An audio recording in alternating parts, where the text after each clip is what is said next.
So enthalpy diagrams help to show us visually what is happening in terms of the energetics of a chemical reaction.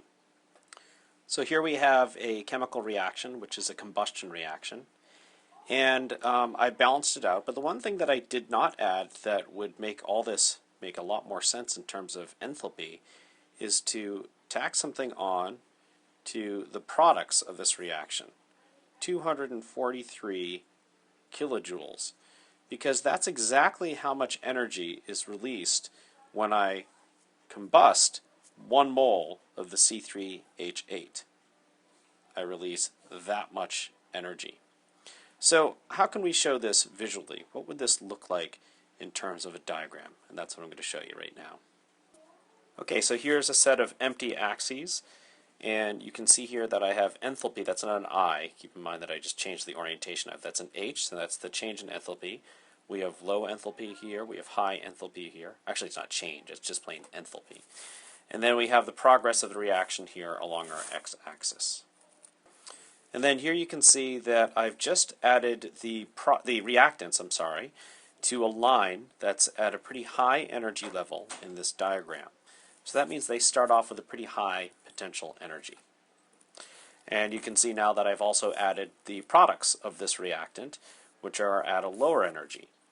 So clearly, in this reaction, we're going to lose energy when you compare the products and the reactants, right? You have high energy reactants, relatively low energy products. Okay, now you can see what I've done is I sort of extended those brown lines, and I've shown an arrow, which is the exact distance of the difference in energy associated with these two reactions.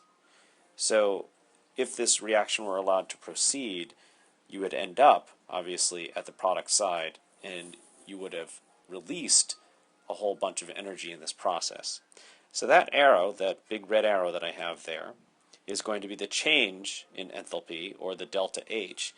And in this case, if we go back to what I originally wrote up here with my 2043 kilojoules, that's exactly what I would put onto this diagram, except because we're releasing energy, we've lost energy in this process, the sign is going to be negative, and then I write the 2043 kilojoules of energy. Okay, so this is a heat release, since the H of the enthalpy of the products is less than the enthalpy of the reactants. Oh, lastly, the last thing I should add here is, let me ask you this. Is this an endothermic or an exothermic reaction? And I hope that you would tell me that it's an exothermic because it's giving off energy. Okay? Now, the one thing I do want to tell you is that this area here in between that I've shown you is a huge oversimplification.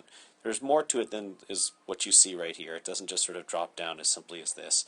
However, I don't want to get into the details of that until later, where it becomes more important for us to understand exactly what the dynamics of what's going on between the reactants and the products. Now let's take a look at a different reaction. And this time it's not a combustion reaction, and in fact, you'll notice I'm doing something a little different here. This time I'm adding the kilojoules, 113 of them, to the reactant side of this reaction. So I take carbon, combine it with water, it leads to carbon monoxide and hydrogen gas. If I have the enthalpy change on this side of the reaction, that means that you need to add that energy in to this reaction in order to get it to progress towards the products. So that's going to look a little bit different than what we just saw moments ago, where the energy was lost from the reaction. So it was added to the product side of the reaction. So let's see how this looks in terms of the enthalpy diagram. Okay, we have the exact same set of axes as we saw here with the exothermic reaction, but clearly there's something that's going on that's a little bit different, and I don't think it's too much of a surprise for you to see that we actually start off with the products at a low position on the y-axis, indicating low energy, and eventually we're going to end up with the products in a higher position on the y-axis. So let me show that. Okay, so it's exactly what you probably anticipated it would look like. But of course, since we have an increase in enthalpy, the arrow, oops, didn't mean that. The arrow now runs in the opposite direction. It's going up, meaning that we're adding energy to this whole thing. So I still have a delta H, but in this case, my delta H is going to be a positive number instead of a negative number, and it's going to be the 113 kilojoules that moments before, if you recall, I had associated with the reactants part of this reaction. Okay, so, oh, and obviously this is not an exothermic reaction. This is an endothermic reaction because it's taking in, or endo, the energy in the reaction. So that means it means heat is absorbed by the reactants in this process. So the enthalpy of the products is greater than the enthalpy of the reactants.